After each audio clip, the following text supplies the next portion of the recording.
नमस्ते दोस्तों, आप लोगों का मेरे YouTube चैनल पर मैं हार्दिक स्वागत करता हूं। आज के इस वीडियो में हम लोग संत सूरदास जी के जीवन परिचय के बारे में देखेंगे।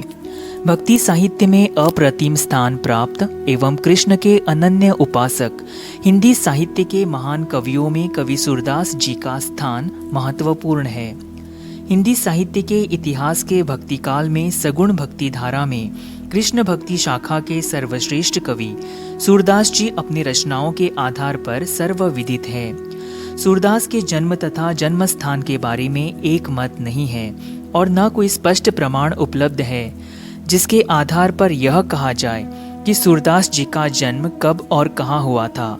लेकिन नाभादास कृत भक्तमाल, गोकुलनाथ चरित, 84 वैष्णवन की वार्ता, यदुनाथ की वल्लभा दिग्विजय तथा निज वार्ता में उपलब्ध साक्ष्यों प्रमाणों के आधार पर यह कहा जा सकता है कि सूरदास जी का जन्म सन 1478 ईस्वी है।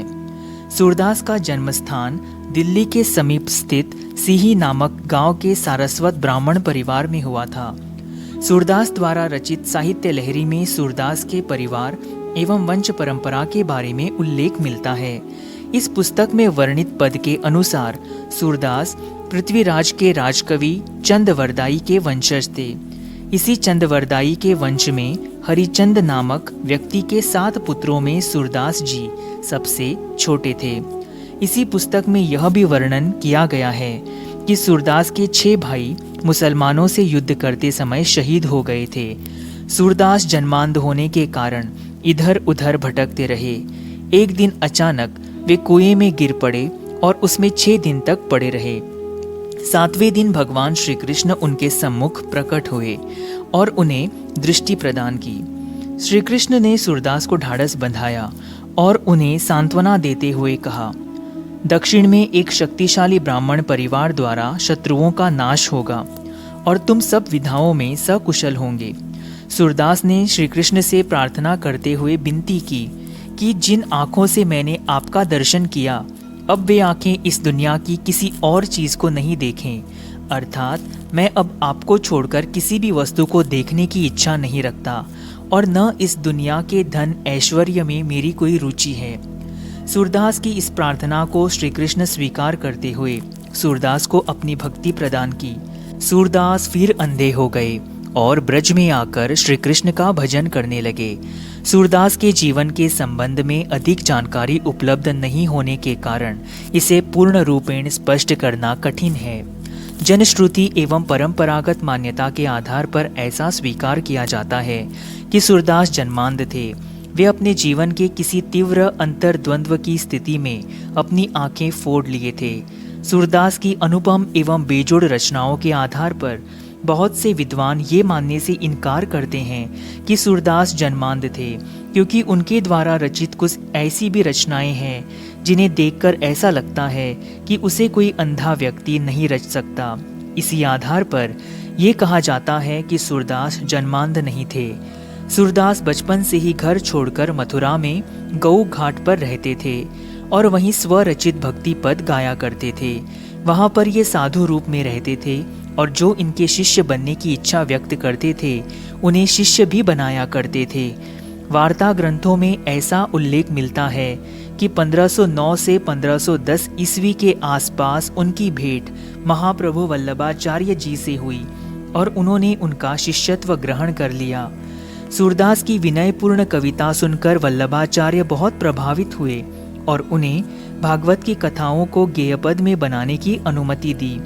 सूरदास की काव्य प्रतिभा को वल्लभाचार्य पहली मुलाकात में ही भाप गए। वल्लभाचार्य जी ने सूरदास को पुष्टि मार्ग के सिद्धांतों का उपदेश दिया और भागवत की पूरी कथा उन्हें सुनाई। सूरदास वल्लभाचार्य का शिष्य बनने के बाद नियमित रूप से भक्ति संबंधी गेय पदों की रचना में जुड़ गए। वल्लभाचार्य की प्रेरणा से पुरनमल खत्री नामक व्यक्ति द्वारा मथुरा के गोवर्धन पर्वत पर बनवाए गए श्री श्रीनाथ मंदिर में कीर्तन करने का कार्य वल्लभाचार्य ने सूरदास जी को सौंपा। उसी समय से सूरदास जी अपने रचित पदों को श्री कृष्ण के सम्मुख सुनाया करते थे और वे कीर्तन समाज के मुखिया भी थे। उन्हीं की देखरेख में श्री श्रीनाथ जी के मंदिर में कीर्तन भजन का आयोजन होता रहता था। वल्लभाचार्य जी की मृत्यु श्री श्रीनाथ मंदिर बनने के 11 वर्ष बाद संवत 1587 ईस्वी में हुई। यह घटना न केवल सूरदास के लिए बहुत दुख की बात थी, बल्कि कृष्ण भक्ति शाखा के सभी अनुयायियों के लिए बहुत कष्टकर स्थिति थी। सूरदास अपने गुरु के आदेश का पालन करते रहे। प्रारंभिक अवस्था में वे दैन्य एवं विनयपूर्ण रचनाओं की रचना करते थे। सूरदास की आवाज़ बहुत मधुर एवं आकर्षक होने के कारण लोग उनके गेय गीत सुनने के लिए एकत्रित हो जाया करते थे। लेकिन वल्लभाचार्य की प्रेरणा और अनुमति से ये दास्य भाव और दीनतापूर्ण पद रचना बंद कर दिए और माधुर्य भाव से युक्त भक्ति भावपूर्ण रचना का जो स्रोत उनके मन में फूटा, वो आजीवन अजस्र धारा के रूप में बहता रहा।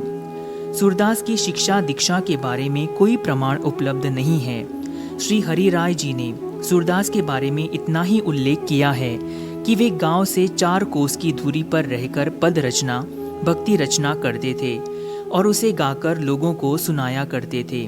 बाद में वे श्री श्रीनाथ जी के मंदिर में स्थायी रूप से रहकर भक्तिपूर्ण रचनाओं का सृजन करना और उन्हें गाकर श्री कृष्ण के सम्मुख सुनाना अपना धर्म मान लिए और यह कार्य वे अपने गुरु के निर्देश पर करते रहे। इस आशय का प्रमाण 84 वैष्णवन की वार्ता में मिलता है। सूरदास जी श्री कृष्ण की सेवा उपासना में अपना जीवन समर्पित कर आजीवन कृष्ण भक्ति से संबंधित रचनाएं करते रहे और उसे श्री कृष्ण को समर्पित करते रहे।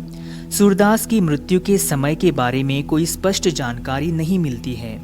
सूरदास ने अपनी रचना सूरसागर सारावली में अपनी उम्र का उल्लेख करते हुए 67 वर्ष बताया है।